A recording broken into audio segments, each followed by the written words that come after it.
Yo, what's going on, y'all? This is Marcus Rosa, aka Mazuma TV, back at y'all with some more boxing talk with another live. I hope everybody's having a blessed, beautiful, positive, productive night. I hope y'all had a great day overall. We got some things that we currently need to discuss going on in the boxing world. But before we do that, can you please hit the like button as soon as y'all come in here, man? This is the hostess with the mostest. You feel what I'm saying? Y'all boy, MarkMazuma, Marcus Rosa, Mazuma TV, whatever the fuck y'all want to call me, man. Shout out to the nation and the mob.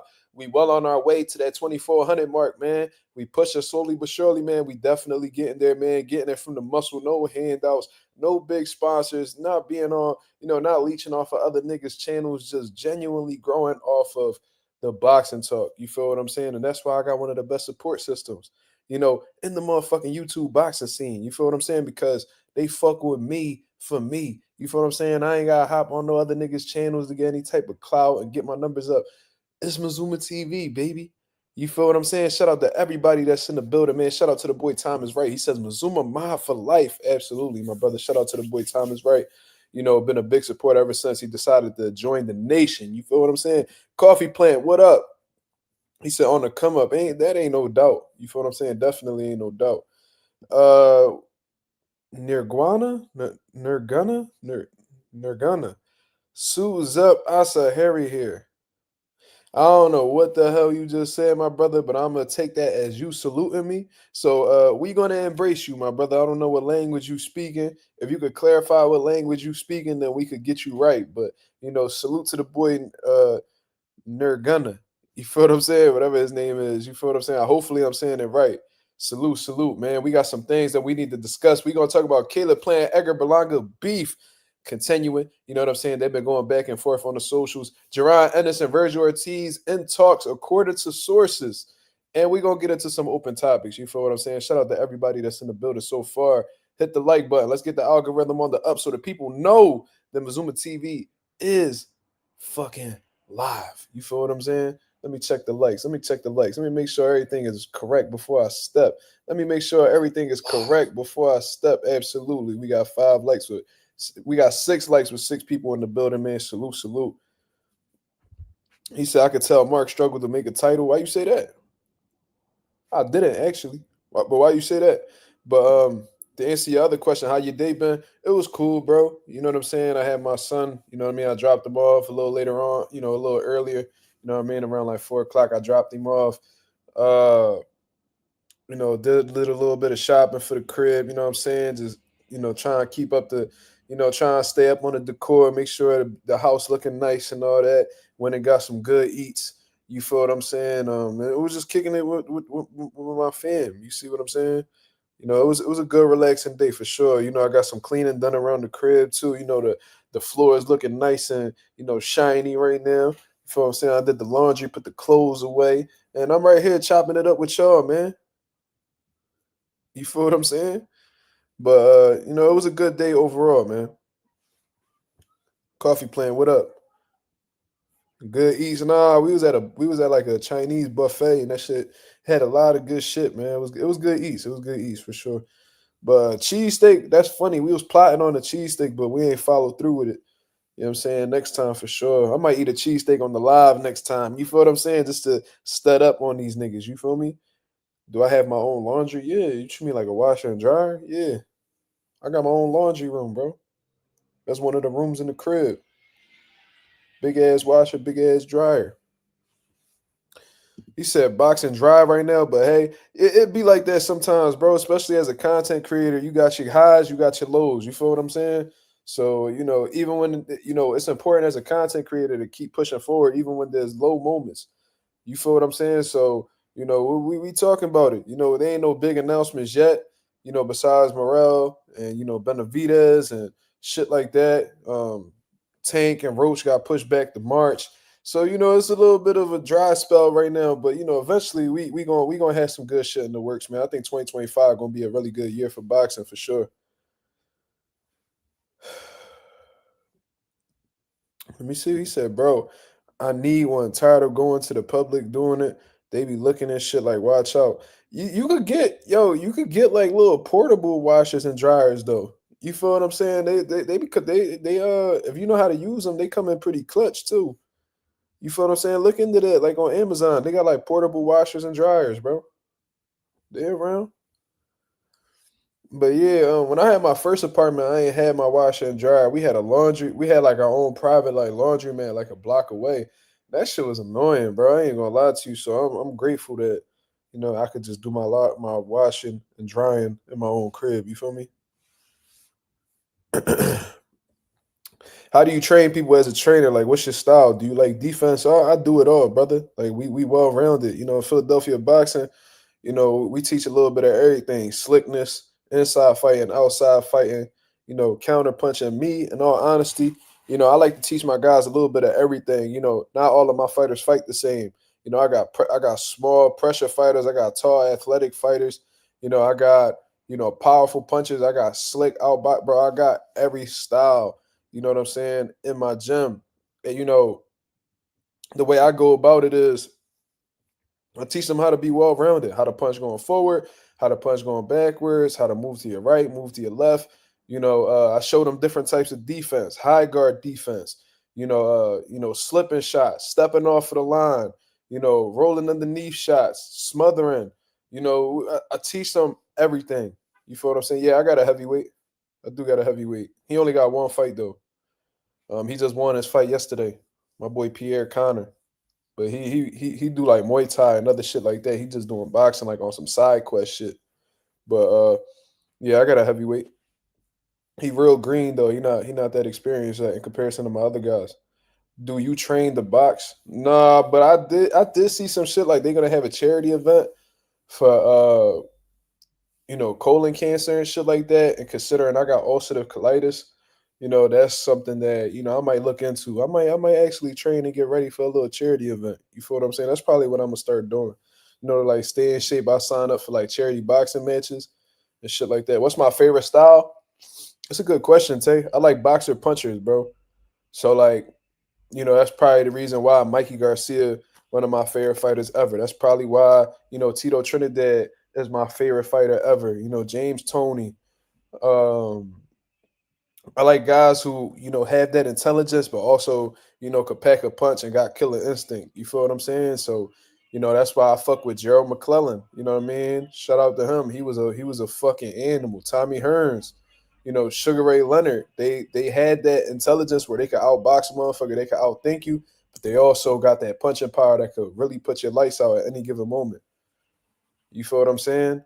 But as a trainer, I'm gonna say I'm a well-rounded trainer. Like, I don't teach everybody not one thing. You know what I'm saying? Everybody got different gifts, everybody got different abilities, and I cater to them. I'm not gonna teach the short, stocky guy with short arms who's a pressure fighter to fight the same way as a tall, lanky boxer I got that's fast and athletic. You feel what I'm saying? You can't you gotta you gotta really analyze your fighters. You gotta know what they good at. Well, you gotta know what God-given abilities they have and maximize it to the best of your potential. Not everybody could do the same shit. I never understood why trainers train all their fighters the same when nobody is the same in reality. You might have similar styles, but in terms of having the same exact fighter, everybody DNA is different. You feel what I'm saying? But like I said, I teach I got tall fighters that can fight on the inside like a motherfucker. You know what I'm saying? I got short fighters that got a hell of a jab. You know what I'm saying? So everybody's different, bro. Have you trained an emotional fighter? That shit don't. I take that. I remove that quality from them ASAP. You feel what I'm saying? I teach them how to not get emotional. You feel what I mean? And that takes time. That takes a lot of experience to get rid of that quality. But there's nothing wrong with being emotional, but you gotta learn how to control it. You gotta put your logic before your feelings when you in the boxing ring. You gotta use your intelligence before your emotions. You can use your emotions to motivate you, but if you let that take over the fight, and you use that and end up abandoning your game plan, then it could work to your detriment. You feel what I'm saying? In terms of fighters who don't listen, I don't deal with fighters that don't listen. You know what I mean? If you don't listen to me, you could go somewhere else with all that. I'm not one of those trainers that put up with bullshit. I know my worth. I know what I bring to the table. All my guys are solid. You feel what I'm saying? All my fighters solid, and they all got winning records. They all doing their thing. You feel what I'm saying? And every time they listen to me, they've come out more successful than not. You feel what I'm saying? So, for fighters that don't listen and just want to do whatever they want to do, that's not somebody I want to have that's a part of my team. You got to have certain qualities as a fighter for me to be accepting of you. I just don't take on everybody. I'm not one of those trainers. You either got to fit the system or you can fit somebody else's system. I've had really talented fighters in the past, you know what I mean, that I've worked with, but I realized they weren't coachable. I've trained fighters in the past that could have easily been one of my best fighters, but they felt like they knew it all. They lacked the work ethic. You know what I mean? I could have trained professional fighters in all honesty. I could have taken them on, you know what I'm saying, and really worked with them and built their professional career, but then I noticed that they lazy. I mean, they want to cut corners. That's not something that's really you gotta have a certain type of character to work with me. You feel what I'm saying? I can't speak with nobody else, but for me, I can't just deal with any type of personality. You gotta be a hard worker. You gotta be coachable, um, and you gotta be dedicated inside and outside of the gym. I've lost some fighters to the streets, man, pro and amateur. You feel what I'm saying? Some didn't even make it to the amateurs. Uh, I got people that's doing life in prison. You know what I mean? I lost them. Um, I had one lose his life to gun violence. He was a professional, Eric Monroe. He was a professional fighter as ours. He only had one fight. You know what I mean? He lost his life to gun violence. Um, I had a good friend of mine that I used to train. He overdosed. His name was Tito. Uh, yeah, man. I lost a lot of people. I lost a lot of people in a little bit of time that the gym's been open. You know, you gotta understand, Philadelphia will swallow you whole, bro. Pause. You get what I'm saying, though. Old school 868. What's going on, brother? I hope everything is well with you. Um, have it been a heated sparring session in your gym that it almost turned to the streets? Hell yeah. There's been sparring sessions where niggas got beat up outside of the ring and all types of shit, bro. There was people that walked in the gym, talked crazy, and then they ended up, getting folded up and tossed down the steps. Like, shit get real in the gym, bro. That's why, like, I always say one of the worst places that you could start an argument or a fight in is in a boxing gym because, you know what I mean? These niggas is trained to kill and hurt you. You feel what I'm saying? And if they all rocking against you, niggas ain't Bruce Lee. You not about to be beating up on 10 niggas at the same time. You know what I'm saying? Niggas pull out nothing. Nah, niggas ain't pulling out nunchucks and none of that. You know what I mean? This is real life. You feel me? And there's been people who've been crazy enough to come in the gym and call out professional fighters and talk about how they never lost a fight in jail. And if my pop in the building right now, he could tell you like a few niggas done got their ass whooped and sent. You know what I'm saying? Sent packing with their shit leaking and all types of shit. You feel what I'm saying? I never, if I see somebody getting jumped, I'm not about to. They already getting fucked up. I ain't gonna break it up because I feel like they deserve it, but I ain't about to add to it. You feel me? I don't get why boxers want to be in the streets because a lot of these dudes, they want the fast money. You know what I mean? They want the attention that come. They want the money. They want that that stigma around them that they cool. They feel like that street shit cool. You know what I mean? They see that the streets be attracting a certain type of women. They be attracting a certain type of popularity and shit like that, and they want that. You feel what I'm saying? They don't want to sit back and get a job and punch a clock and get this little check weekly, bi-weekly. No, they want that fast money. They want that fast cash. You know what I'm saying? They want their life to move at a rapid pace. You know what I'm saying? And they also, they take their abilities for granted.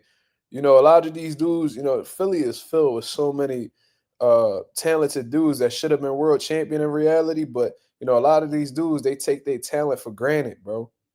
They take their talent for granted. They think that their talent will always be there.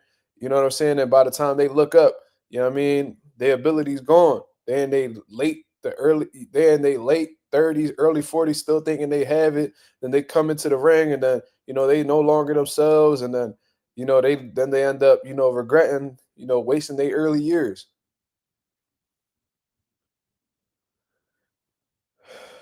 Streets is definitely done.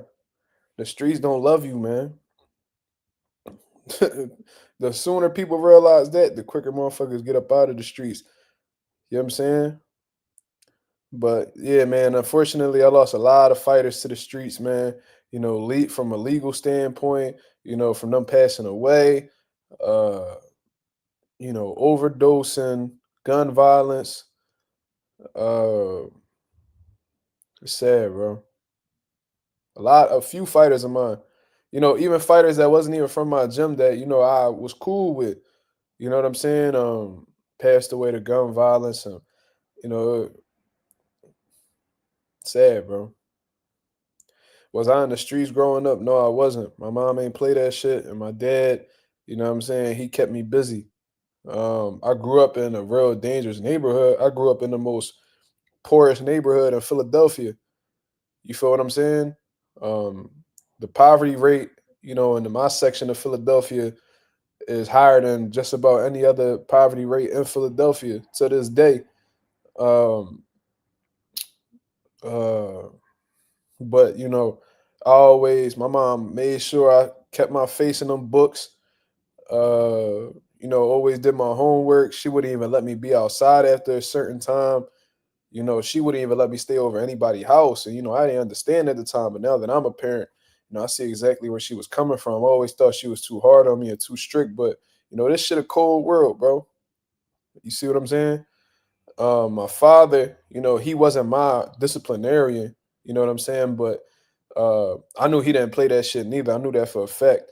Uh, but he kept me busy with like sports, baseball, football, wrestling. You know what I'm saying? Well, even when I was younger, he didn't want me involved in boxing, but like he'll have me like box other kids in the street. Do pad work, hit the bag, and shit like that. Like my pop always kept me in something. You know what I'm saying? Shout out to the boy Denitric Banner with the $2 super chat. He said, "What's up, Edgar and Clarissa out here bugging for real, for real." Yeah, we about to get into that. My fault, bro. We just ended up going down a whole different type of rabbit hole. Limited time says, "What up, man? Do you own a boxing gym?" Yes, I do. Yes, I do. My boy Slime in the building. What's going on? I wish I had my motherfucking sirens. I would have hit Don DeMarco in this motherfucker. Shout out to the boy Slime. You feel me? But anyways, shout out to my boy Anonymous in the building as well. Let me see. Hold the phone box and said OGs is dead, just coming home or still in jail, and these new niggas ain't shit without their OGs. Streets been done since the 2000s. That's what it's looking like, bro. And what be crazy is the same niggas that was, out here, on them blocks, on them corners, running shit.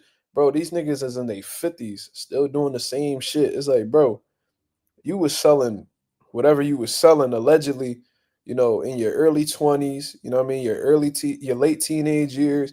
And then, bro, you fast forward, 20 to 25 years later, you still on the same corner selling the same shit. Like, bro, like how you just stay the same your whole life. Like a lot of these niggas, bro, they gonna live and die in the same house they grew up in. And it's crazy that, people don't have enough sense to like, get up out of the matrix and really just elevate. You feel me? But you can't save everybody. I learned that. You know what I mean? You can't save everybody.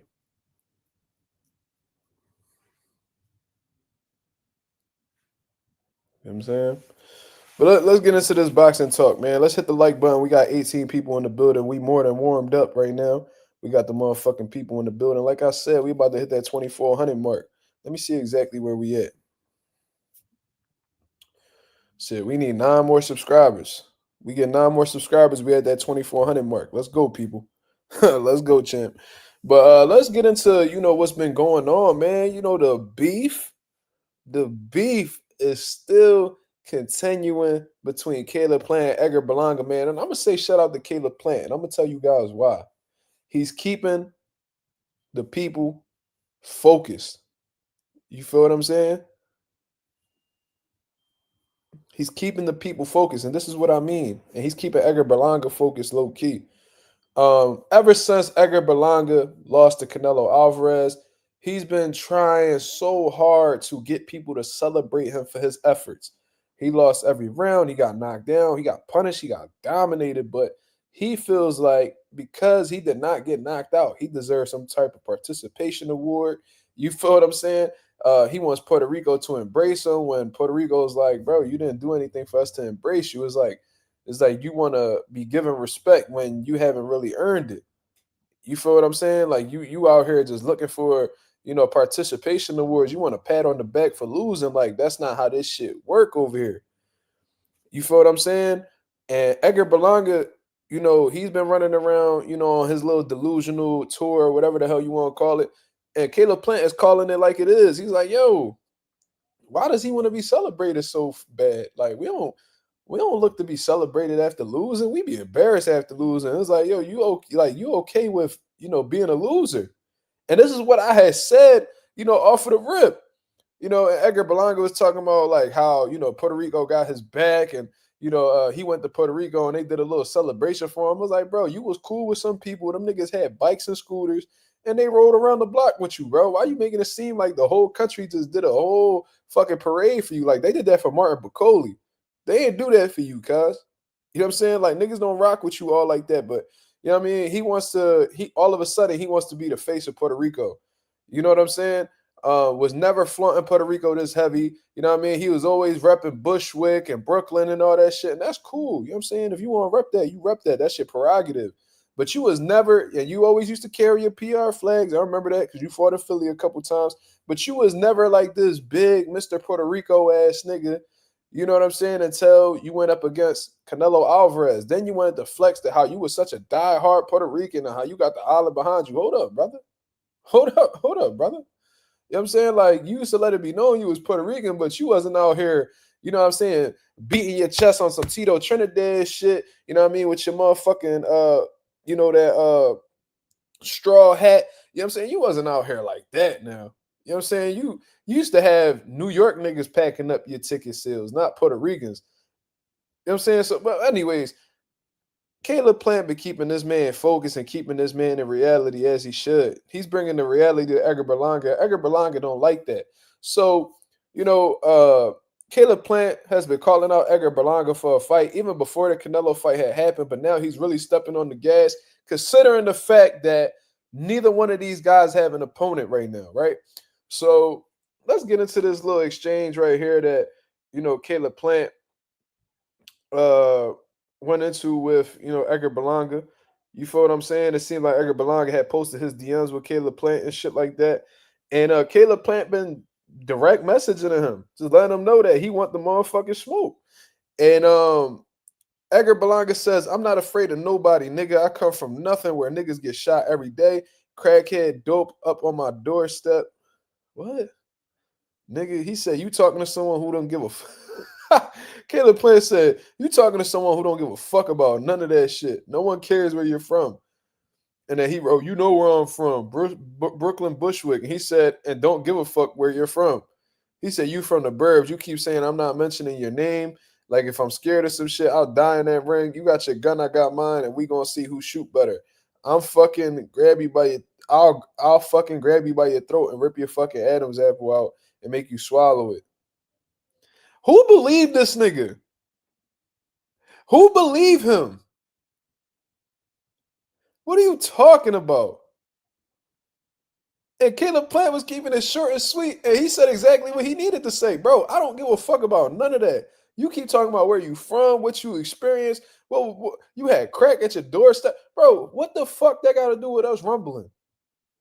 And if y'all, and this is the thing, you trying to play Caleb to be the suburban guy, you really look down Caleb Plant's history, his shit look a whole lot darker than yours, nigga. Let's just keep it a buck. First of all, you wasn't always in Bushwick, cuz. You wasn't always in Brooklyn. From what I heard, you was traveling around a lot, and you was even living in Florida from what I understand. You feel what I'm saying? So, and niggas ain't even trying to hear all that. Your dad was protecting you the whole time.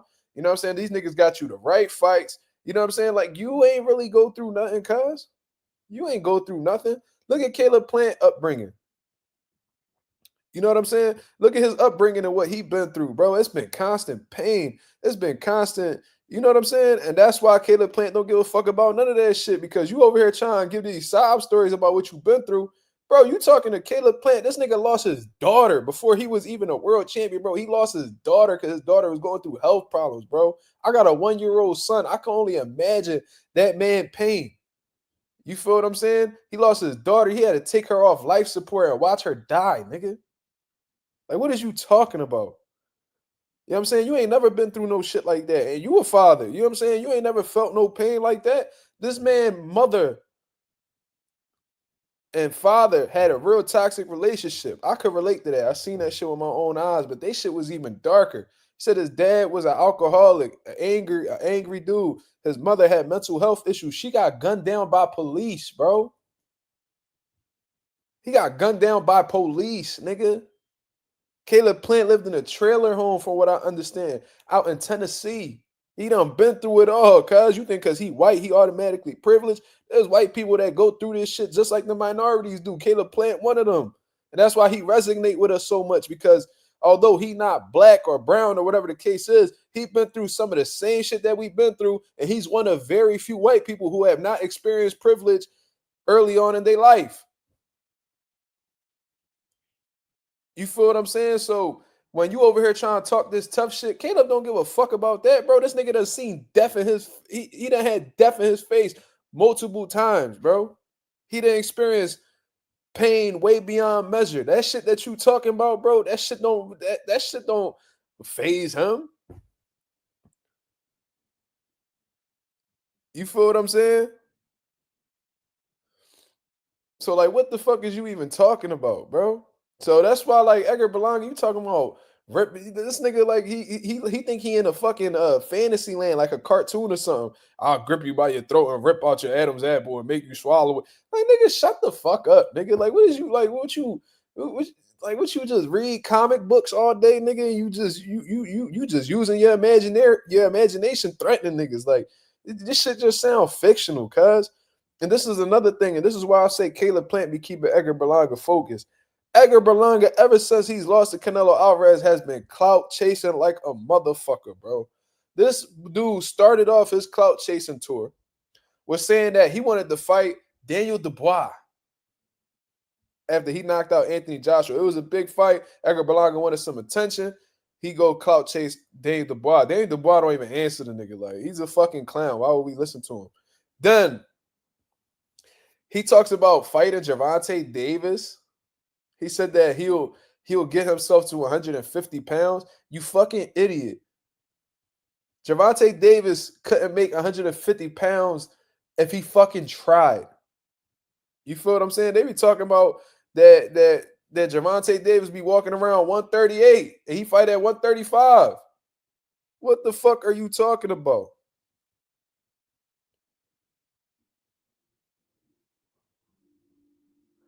You know what I'm saying? So you over here clout chasing all these different dudes. I'm sure there's some examples that I had missed. You feel what I'm saying? But every time there was a big fight going around, here go Edgar Berlanga running his mouth, just trying to get some clout, trying to get some fucking attention. Meanwhile, and you even talking shit about David Morrell, like you a pussy, first of all, because you wouldn't even step to David Morrell in the ring. You know he'd put you in a motherfucking body bag. But you know, you talking shit about Benavidez, talking shit about Morrell, you talking just about anybody. But here come this fucking white boy from Tennessee telling you let's rumble, and you got every excuse in the world not to fight him. And you saying everything except let's fight. Just like the Haney say. That's exactly the same type of time you want. You talking all this shit, you talking shit to any and everybody that can hear it, but you don't want to make no type of fights happen. Why? Because you fought Canelo Alvarez, you feel like you some type of star? Stop it, bro. Stop it. Because Caleb Plant fought Canelo Alvarez too, and you don't hear him acting like, you know what I mean, he too big to get fights with certain niggas. He fought Canelo Alvarez before you, and unlike you, he was a champion when he fought Canelo Alvarez. It gave him a much more competitive fight than Edgar Berlanga. You know, Caleb Plant, he got stopped. All right, cool. You know what I'm saying? But in terms of competitiveness in the fight, Caleb Plant's fight with Canelo was a lot more competitive than yours was, if we being honest.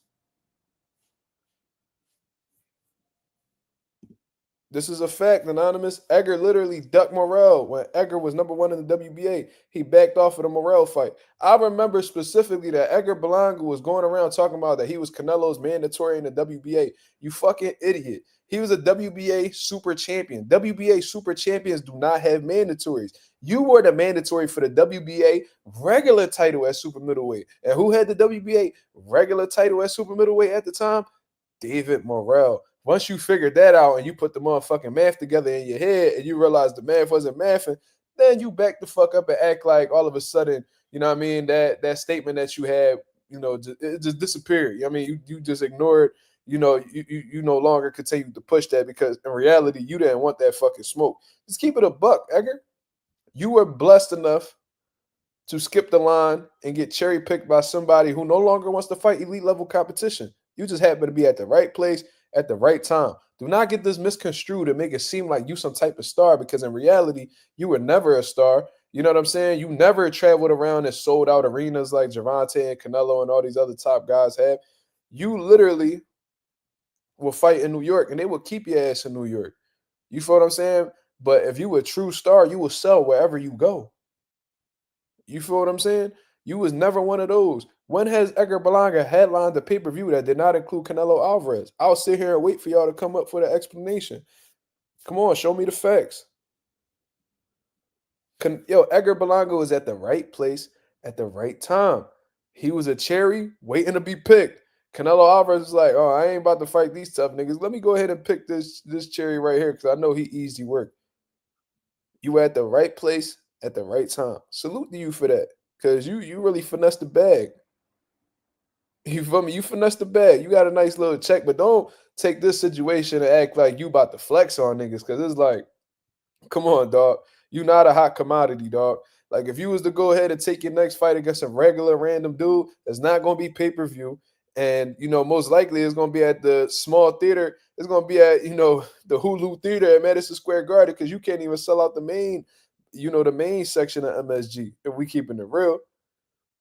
Another thing, Edgar Berlanga knows in his heart that he cannot beat these elite level guys. He knows that stylistically, Caleb Plant will outbox, stunt on, David, on Edgar Berlanga, and will probably hurt the man and get him the fuck up out of there if we being honest. Caleb Plant has great boxing ability, great athleticism, great hand speed. He got good combination punches as well. He's able to make adjustments. We've seen it with the McCumbee fight. And what's dangerous about Caleb Plant is he has sneaky ass power. And we know that Edgar Berlanga don't have the best defense at all. What did Caleb Plant knock Anthony Durrell out with? A mean ass left hook. What the fuck is Edgar Berlanga a sucker for? The left hook. He did a whole training camp where his trainer made him keep his right hand up the whole time he was training for Canelo. All Canelo had to do was a feint and whoop, this shit dropped. He lacks defensive responsibility. You feel what I'm saying? He's not a high level fighter from a thinking aspect at all. You feel what I'm saying? He got some power, but that's about it. Caleb Plant don't got the best conditioning, but it's not like, this dude, he don't apply pressure like Canelo to really get the Caleb Plant. You know what I'm saying? And he don't really got the high volume puncher like a Benavidez to affect Caleb Plant. So Caleb Plant got his number overall, in my opinion. Hold the phone. Damn, dog. You sound like a straight hater with David Benavidez, cuz. David Benavidez beat Caleb Plant fair and square, bro. I ignored the first couple comments you made. Intentional headbutts and shit like that. When David Benavidez ever been, known for headbutting people? That could have been an accident or whatever the case was, but I had an interview with Breadman right on this channel, and Breadman talked about how, a body shot took all the gas out of Caleb Plant tank, and it just went downwards from there. I seen the same exact thing. I had the same exact assessment from, Breadman, and Breadman is Caleb Plant's trainer. I never heard Breadman ever mention any type of headbutts or anything like that. David Benavidez beat Caleb Plant fair and square. It was a competitive fight. Caleb Plant had his moments, especially early on in the fight, but as the rounds went on, David Benavidez dominated more and more. This is shit that we do know. Okay, I'm just letting you know. You know, if you just want to do some prior research, say go watch it again. Bro, I watched that fight so many times. I don't think I'm gonna see anything different if I watch it again. You feel me? Like David Benavidez beat him clearly, in my opinion. Competitive. But I thought David Benavidez did more than enough to get the victory. And I didn't really hear many people talk about how it was, controversial or anything like that. Caleb Plant won a good amount of rounds. He did not win the fight, in my opinion. And this ain't like, Katie Taylor, Amanda Serrano. It wasn't that type of headbutt where it really had an effect on the fight. It wasn't nothing like that. Breadman told me it was a body shot that Caleb Plant got hit with that took a lot of gas out his tank. And, it was an uphill battle from there. And I seen the same thing. Okay, yeah, it ain't nothing to talk about because at the end of the day, we saw what we saw, and it seemed like you saw what you saw. It is what it is. Yeah, you're right. It ain't nothing to talk about. Definitely right. David Benavidez won the fight, and he won fair and square. And it was a body shot. It wasn't a headbutt. You feel me? He in his feelings. Been talking shit about nigga been talking shit about Benavidez since he got on here.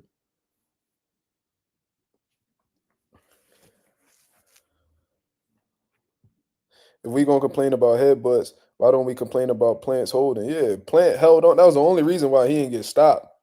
He was holding excessively especially the whole last half of the fight. He held on for dear life. You feel me?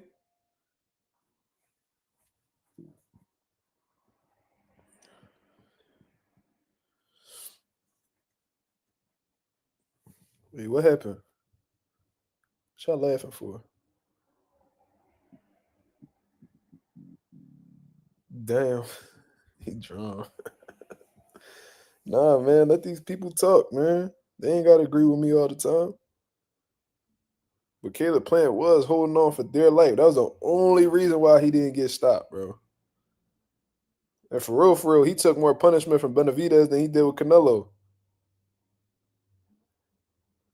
Yeah, Slime definitely in his bag. He got a little bit of Wi-Fi. He acting the fuck up. But yeah, man. So I like the fact that Caleb Plant, keeping this motherfucker focused. You feel what I'm saying? Definitely keeping that boy Edgar Berlanga focused. He trying to be all over the place. He out here, craving attention so bad because what he's realizing is he was thinking he was a star because he had this fight with Canelo Alvarez and he proved a lot of people wrong because he actually made it to 12 rounds. You know what I'm saying? But now he realizing that nobody really give a fuck about him at the end of the day. So what he done? He cloud chasing to try to get his name back in the mix. You know what I'm saying? Trying to be on his Ryan Garcia shit. Just clout chasing 1-on-1. You feel me? And Caleb Plant, like, yo, you talking about all this shit, bro. Let's fight. You know what I'm saying? That's the only thing that's what we really give a fuck about at the end of the day. Don't nobody give a fuck about you want to fight Daniel Dubois or you trying to cut weight to fight Tank, bro. No, fight somebody in your fucking division now. You fought Canelo Alvarez, you got a nice little payday, cool. So now what you gonna do? You know what I'm saying? Because you fought Canelo Alvarez, now you got a little spotlight on your name now. So the next move you gotta make gotta be your best move. So what you gonna do? You gonna fight one of these UK level fighters again? You gonna keep you gonna keep cherry picking these UK level guys that Eddie Hearn put in front of you? You gonna fight another Liam? You gonna fight another Callum? Like what we doing? You feel me? Because we got a lot of motherfuckers at the top of the super middleweight division that feel like you easy work. So what you gonna do? You gonna step up or you gonna shit or you gonna get off the pot, nigga? Because we got Diego Pacheco, that's what match from that I'm sure wants some smoke with you. Jaime Munguia, I'm sure he ain't got no problem giving you smoke. Caleb Plant, which is the fight I want to see for real. He been calling you out nonstop. This nigga done took your name and used it for his website. If you go put edgarberlanga.com right now on your browser, Caleb Plant's merch website will pop up. I don't give a fuck if he a fellow Puerto Rican. Shit don't got nothing to do with me. You know what I'm saying? That nigga could be from the same block I grew up on. That shit changes nothing. If you a goofy, you a goofy. You feel me? I ain't one of them that, I ain't one of these dudes. I ain't one of these channels that, you know, back niggas play no matter what they do. Like I say all the time, if you right, you right. If you wrong, you wrong. It's really simple and plain. Eric Lopez said Caleb might stop Berlanga. That's what I was saying earlier. Because, like I said, defensively, Edgar Berlanga is not disciplined. You feel what I'm saying? And with Caleb playing his hand speed, his ability to make adjustments, he could fight outside, he could fight inside. He got fast hands. He got sneaky power, bro. Caleb Plant got sneaky power. You know what I'm saying? If you think he a pillow puncher, you know what I'm saying? You're wrong. You know what I'm saying? Like he don't got like that devastating Deontay Wilder, just touch you and he put you like no, his shit not set up like that. But you know what I mean? If he sneak a little punch in there you don't see, he could really concuss you, bro. Like I said, what is the punch that Edgar Berlanga is a sucker for? The left hook. I seen him get hit with it time and time and time again, even prior to the Canelo fight. I'm like, this dude really a sucker for a left hook. And what did Caleb Plant put out Anthony Durrell with? A sneaky ass left hook that Durrell did not see. He could set up his shit in the same way where Berlanga won't see it. And Berlanga been knocked down multiple times in his career, so it ain't far fetched to see Edgar Berlanga hit the canvas. And Caleb Plant to put a lot of niggas on the canvas. So in multiple title fights that he's been in, he's gotten knockdowns. He's put people to sleep. Why is it far fetched that Edgar Berlanga won't get put out?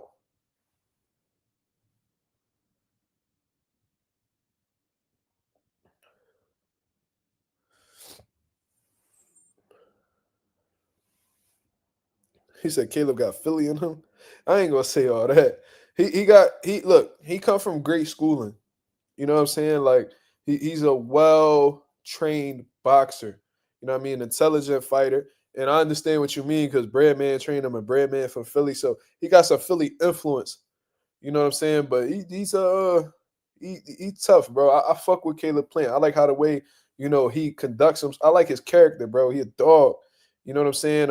He legacy driven, which is what I like in a lot of fighters. You got that quality, most likely I'll be a fan of you. He walk it, he walk it, he walk it like he talk it, bro. He not one of those people that talk shit about a fighter and that won't fight them. No, like he be with the shits, bro.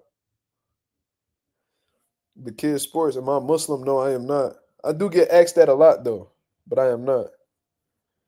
I got a lot of respect for my Muslim people though, man. Shout out to my boy Derek Moore, one of my fighters, Pierre Connor, a Muslim as well that I learned a lot from. You know what I mean? I always ask questions about their religion because, like I said, I grew up in a Catholic household. So, there was a lot of shit that I didn't know about Muslims growing up. You feel what I'm saying? And I ask questions all the time just out of curiosity, and they answer it. And they real well mannered people, real peaceful people. Great, just great overall people, bro. A lot of people in the boxing scene in Philly are Muslim. Stephen Fulton, Julian Williams. Brother Nazim, he was Muslim. R.I.P. to R.I.P. to Brother Nazim. Bernard Hopkins is Muslim. Uh, there's a lot of Muslims, bro. My guy Bigfoot, he Muslim.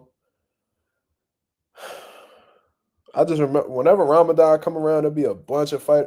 Josh Jones, he a Muslim. Another guy named Maurice at my gym, he Muslim.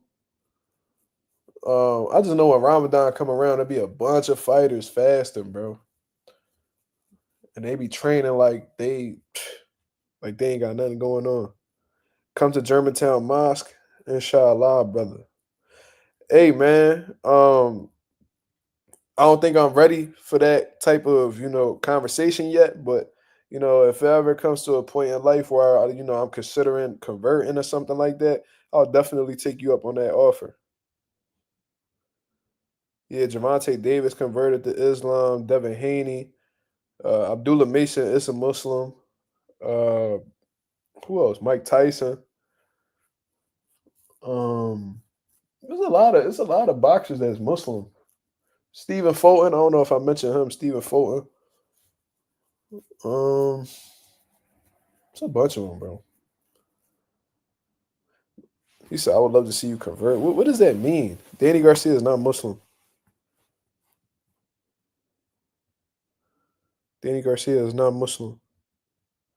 You actually don't see many Puerto Rican Muslims. I know a few, but you don't really see too many. A lot of Puerto Ricans grew up in Christian/Catholic, households. Ishmael Muhammad, yes, he is a Muslim. Uh, yeah, that's what's up. I'm sure there's more Muslims that I didn't mention, but Danny Garcia is definitely not a Muslim. But he's around a lot of Muslims. He's a trainer around Carl Dargan, who's a Muslim. Dynamite. There's a few of them.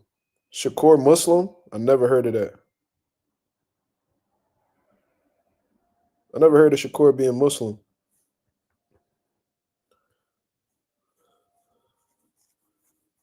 Haney is a Muslim. Bill and Devin, they Muslim. But I don't want to steer too far away from the conversation. I never heard of Shakur being a Muslim though. Never heard of that. That don't mean he ain't. Some people keep it low key, but never heard of Shakur being Muslim. But yeah, man. So I hope Caleb Plant keep his foot on Edgar Berlanga's neck. I hope he keep calling him out. You know what I'm saying, and really putting that pressure on him. Because, like I said, man, after this fight with Canelo Alvarez, with all this, bragging and talking shit that Edgar Berlanga been doing, wanting to get, all this respect for not really doing shit in the fight. Ali was Muslim. He's a big time Muslim. Probably one of the most famous Muslims to ever grace this planet. You know what I'm saying? Especially if we talking athletes. And then, MMA got a whole bunch of Muslims. But I hope he continue applying pressure. You know what I'm saying, and really getting people behind that fight because I want to see Berlanga against all these other guys. You feel me? I think Caleb Plant, Edgar Berlanga is an amazing fight. Look, they already got a history. They don't like each other. Them fucking press conferences gonna be lit. They face offs gonna be lit. The weigh-ins is gonna be lit. You know what I'm saying? Why the fuck not? Why the fuck not? That fight make all the sense in the world. Don't neither one of y'all got a fight coming up? You know what I mean? Caleb Plant got a good win. You know what I'm saying? You made it through 12 rounds with Canelo without getting stopped. You feeling yourself. All right, cool. Now let's see you in another competitive fight. Like I said, we don't want to see you in there with no low level guys. You feel what I'm saying? I don't want to see you fighting, no bullshit ass opponents. We just want, it's up from here. It's only up from here. You feel me? If Caleb Plant don't get that, I hope he get the Jamal Charlo fight. Sometime soon. I want to see Caleb playing big fights, man. He deserves it, bro. You know what I'm saying? This man fought a prime David Benavidez when nobody wanted to fight him. He fought Canelo Alvarez when he had the majority of the belts, came on the B side, and he really come to win each and every time. And in his mind, he felt like he can't be faded. And the two people that beat Caleb Plant, they really had to earn that shit. Canelo had to earn that shit. Benavidez had to earn that shit. You feel me? You gotta put some respect on Caleb Plant name. That's why wouldn't you want a former if Edgar Berlanga really felt like he could beat Caleb? Because he talking about he'll pull his Adam's apple out and make him swallow it, all this weird shit. If you genuinely feel like Caleb Plant that sweet, you're a former world champion. Add him to your resume. That'll be the first one on your resume that you beat.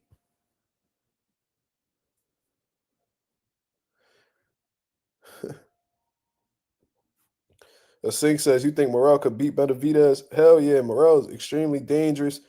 And if Benavidez have any type of lapses defensively that Morrell picks up on, he could really make him pay for that shit. You know what I'm saying? If Benavidez stays on the ropes, if somehow, some way he gets to the ropes and he allows Morrell to beat on him, that could be a bad John. You feel what I'm saying? Even though I think Benavidez is going to defeat him, Morrell got he got a chance, bro. I'm trying to tell you that little motherfucker. I think he a baby for real. I think he a little green in the pros and shit like that. I feel like he got a lot to learn. I feel like in his last fight, he showed some holes in his game, a lot of inexperience in all honesty, a little bit of, immaturity in the ring, if we being fair, but still dangerous. I mean, and he still won. You feel me? Definitely hit that like button, y'all. Let's go. 24 people. Let's get 24 likes. You know what I'm saying? He said he gonna give Jamal, Don, Julio, and Starlets. I thought that shit was kind of funny. I ain't gonna lie to you when Berlanga said that, because that's the type time that Jamal been on. Like, he really just been not giving a fuck about his career, just drinking his liquor and just acting like everything cool.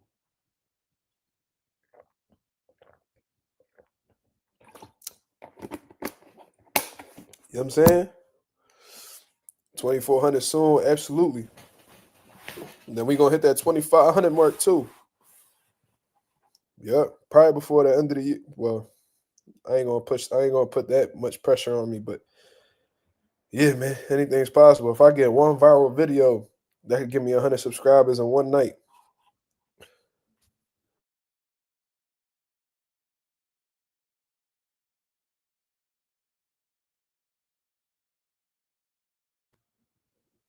Y'all hear me? If I get one viral video, that could give me 100 subscribers in one night.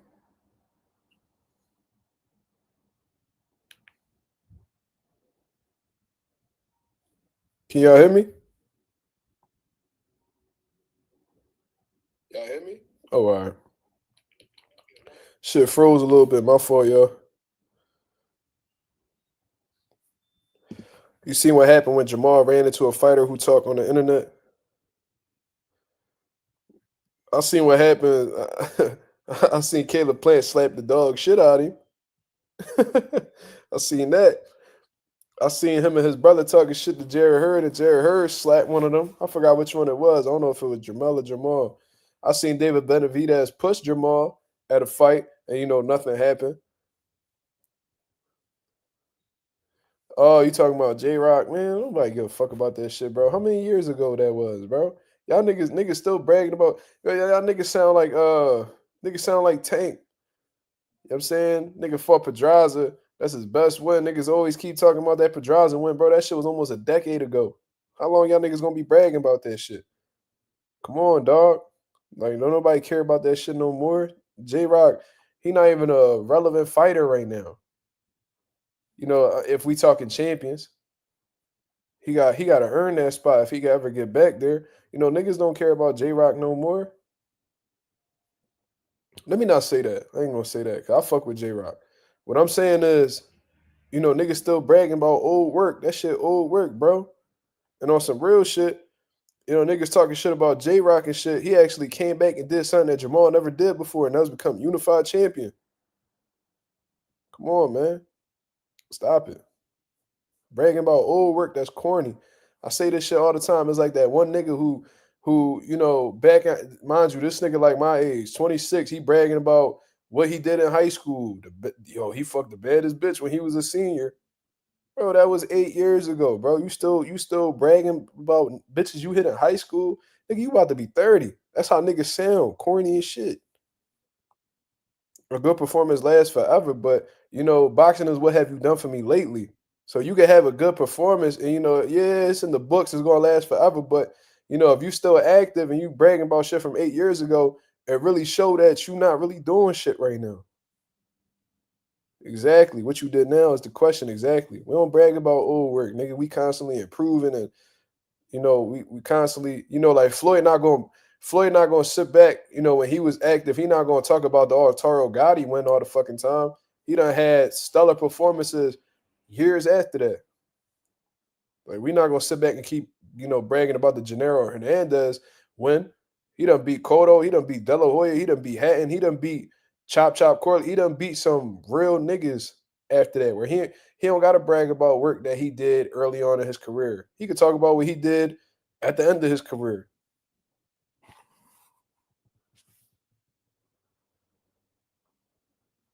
Man, I don't know, bro.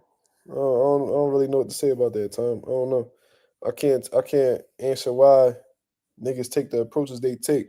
All I know is, you know, Jamal been the nigga that talked crazy on the internet and then got bitched up in real life. Uh Caleb Plant said he slapped him twice. They just caught the one on video, which is insane to me.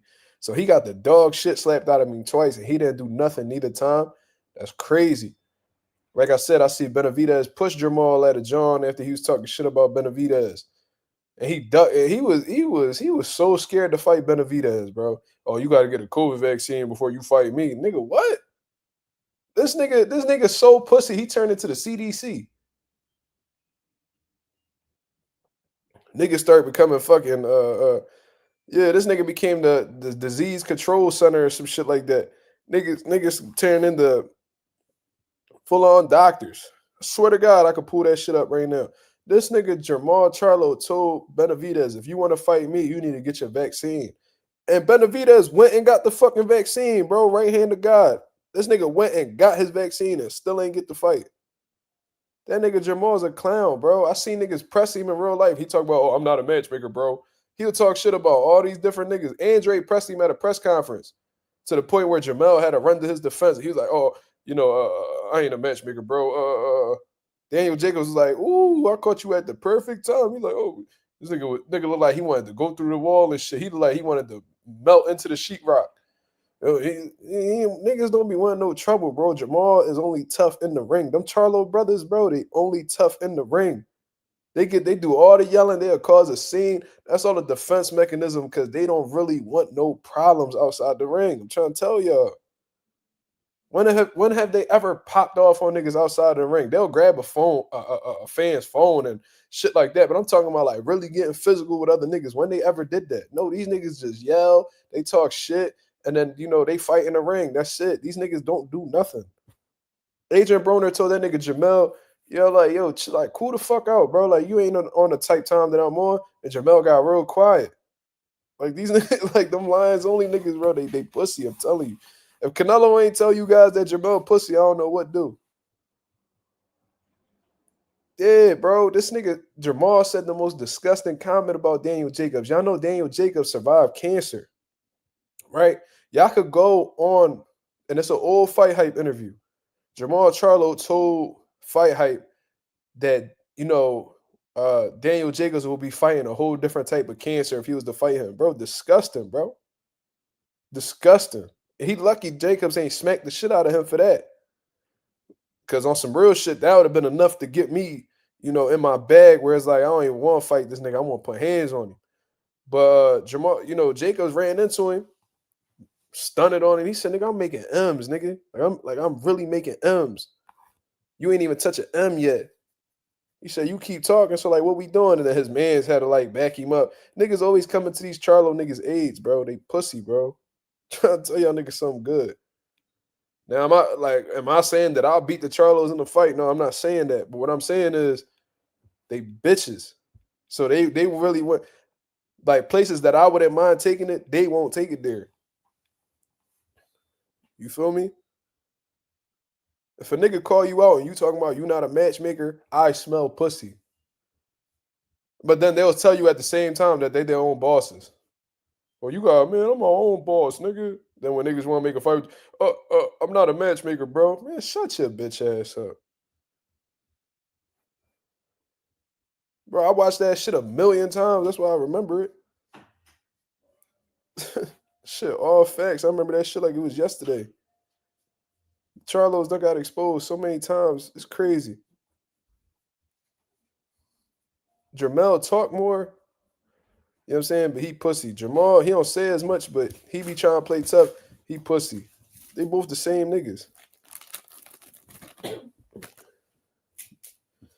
Yup, Canelo had Jamel on his best behavior. The whole lead up to the fight. Jamel lost way before he got into the ring. Way before. Canelo was talking shit to this nigga and Jamel wouldn't say nothing. That's how I knew he was a bitch. Cause like, bro, when you in front of your own people that look like you, like black and brown people, you talking crazy to him. Oh, I'll fuck you up. Oh, I'm a dog. Oh, he say the most disrespectful shit. As soon as he get in front of Canelo, he talking about rebranding himself. Saying how Canelo was his idol. You talk shit about Canelo for 10 years. Oh, I can knock Canelo out. Oh, I can beat Canelo. Canelo ain't got nothing for me. Canelo give you a motherfucking opportunity and all of a sudden you ain't got shit to say. Jesus Christ. Talk about fumbling the fucking fight. Jamel went on a whole rebrand tour. The fuck? They can hear that. Yes, they can. The hell? Yeah, sometimes I go out. Sometimes I go back and watch old press con. You know what I was watching the other day? The Tony Harrison and Jamel press conference, bro. Them fucking lead ups, them build ups was so fucking legendary, bro. Tony Harrison used to talk so crazy to Jamel. Jamel looked like he'd be ready to cry on stage. I'm like, yo, what is wrong with these niggas? Like these grown ass men, just like them Charlo brothers, bro. They grown ass men, like they well into their 30s, and they act like emotional ass kids.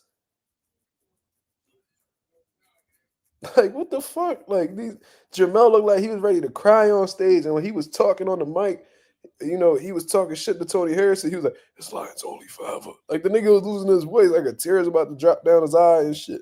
That nigga's about to shed a thug tear on stage. I'm like, yo, what? Like, what's wrong? Like, are these niggas okay? Like, what? Like, these niggas need to get they levels checked. Like, the fuck, this nigga got estrogen out the ass. That nigga act like my fucking girl when her time of the month coming up and shit.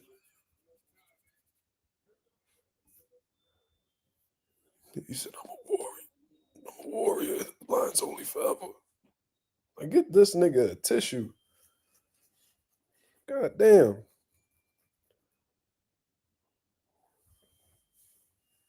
He said, I don't even like to play video games because I don't like to lose. I remember he said that shit. I'm like, this nigga right here, boy. Jeez. Tony Harrison used to really make Jamel look like a cornball. He said, why you got security? Don't nobody know you, nigga. Jamel was like, I'm one of the best in the world. He's like, but don't nobody know you, nigga. That shit was funny. He's I'm one of the best in the world. He said, but don't nobody know you, nigga. What you got security for? Bro, that shit had me crying.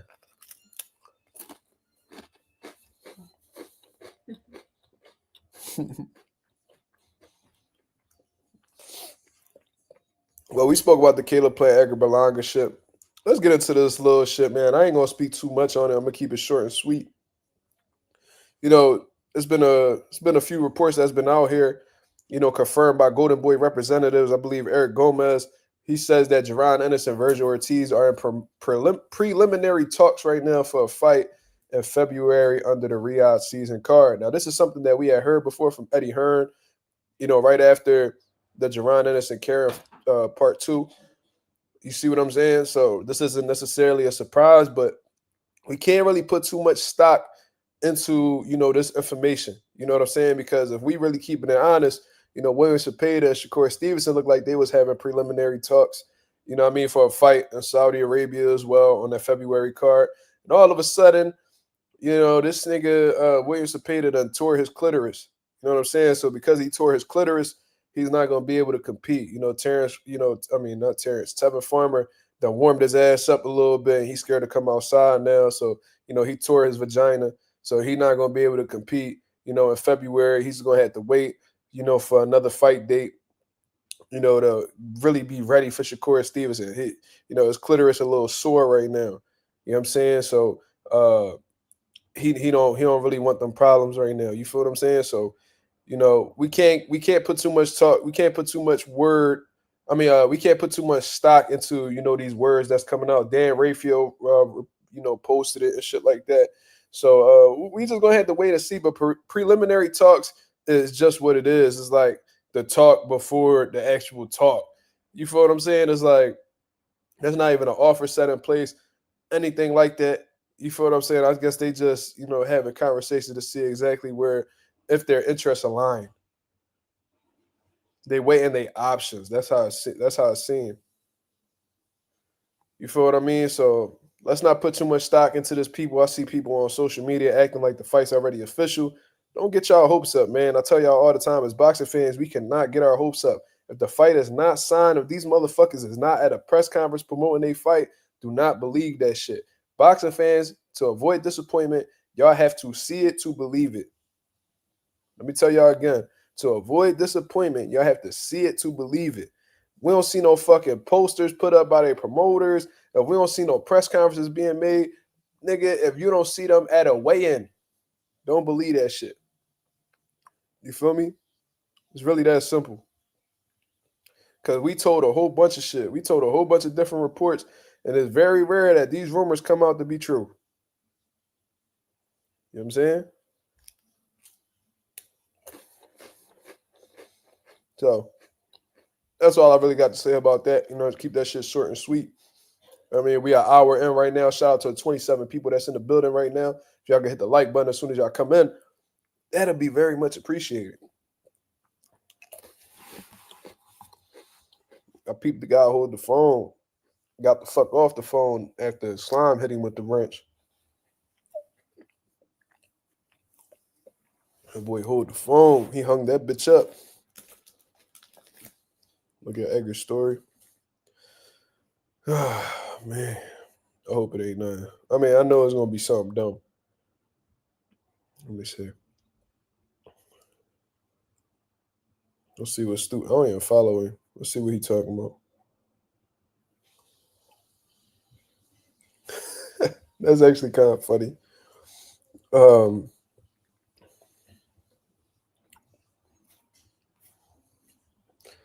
It's a picture. It's a video of like that slap contest. He's saying the boy that slapping is him, and the boy that go to sleep that's Oscar De La Hoya. First of all, you ain't doing nothing. You ain't doing nothing. You ain't smacking no Oscar De La Hoya. I don't believe you. I don't think you cut like that, cuz. So yeah, I just don't. It's really that simple. I don't believe you. Let's see. Let's see what my boy Anonymous said. He said, since we speaking about talks, there's new reports that Conor Ben and Mario Barrios are in early talks now too. Not surprised. Well, we already know what type time Conor Ben on. You know what I'm saying? Conor Ben is with Matchroom Boxing right now.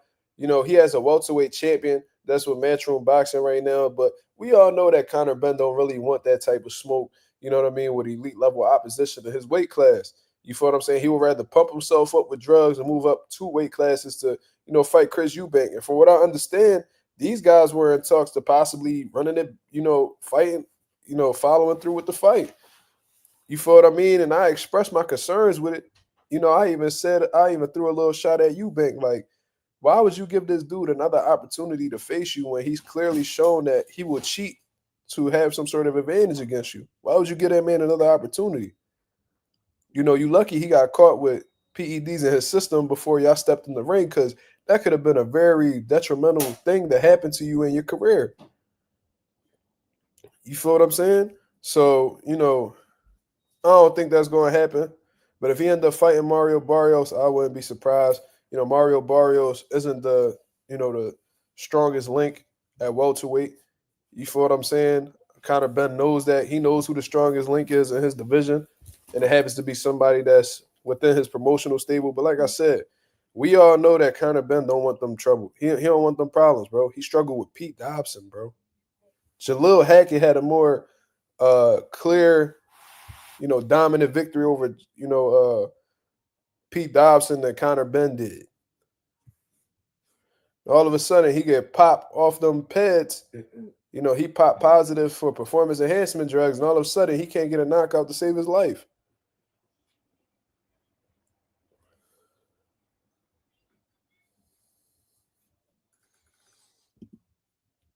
He said a lot of those Chris Eubank fights don't happen if you really pay attention. Dude probably asked for a lot of bread, and Eddie ain't paying up. Listen, I don't know how his situation be overall. Maybe he does. Maybe he is hard to do business with. But when it comes to this Conor Ben situation, I would definitely charge niggas up. I'm like, no, he tried to cheat against me. You know what I'm saying? Y'all fucking know that. So if y'all want me to give this man an opportunity after he tried to cheat me, I need a bag or some real shit. You know what I'm saying? I wouldn't even give the dude an opportunity at all. But, you know, if I wanted to make any exceptions, it would have to be for an enormous bag. You feel me?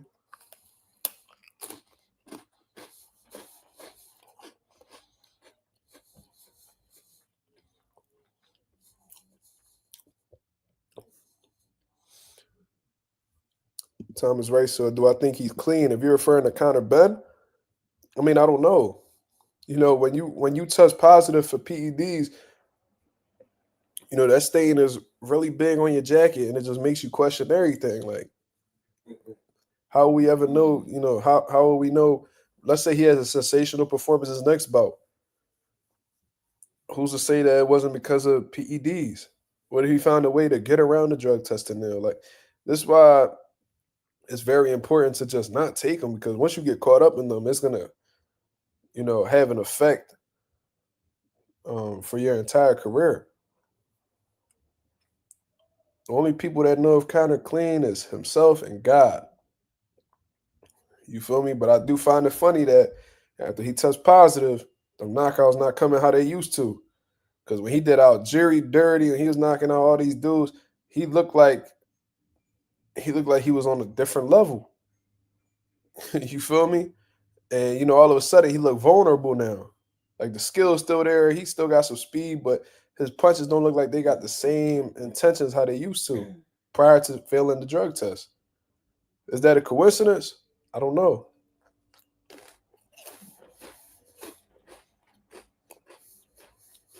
I'm not gonna say I don't believe in coincidences, but I do think they're extremely rare. You know what I mean? That's just what I think. But let's get one more question before I get up out of here, man. I got a long day ahead of me tomorrow. You know what I'm saying? Keep me in your prayers. You know what I'm saying? Because tomorrow gonna be tomorrow gonna be, you know, I doubt it'll be anything negative, but you know, tomorrow is an important day for me. You know what I'm saying? So really keep your prayers up for your boy. You feel what I'm saying? Let's get one more question before I get up out of here. He need to have Ben do random blood and urine. Absolutely. 365 testing too. He should be testing when he don't even got a fight date. That's what all drug cheats should do. You know what I mean? Whether you got a fight date or not, 365 random blood and urine testing, bro. You know what I'm saying? Just in case you cycling during the off season, we need to know. And if you refuse, you get banned. Straight like that. Appreciate y'all sending y'all prayers, man. Salute, salute. Shit better be that funny.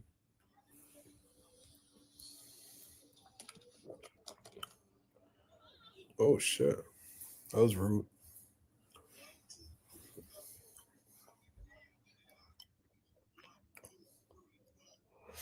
You ain't got no more questions? Oh, all right, man. All right, well, I'm gonna get up out of here, man. I appreciate everybody that came through and showed love to the channel. You know what I'm saying? It was some great conversations going on today, and we had some good viewership as well. For those of y'all who was watching the live, please hit the like button on the way out, man. Subscribe to the channel. If y'all new, we do the boxing talk on a regular basis.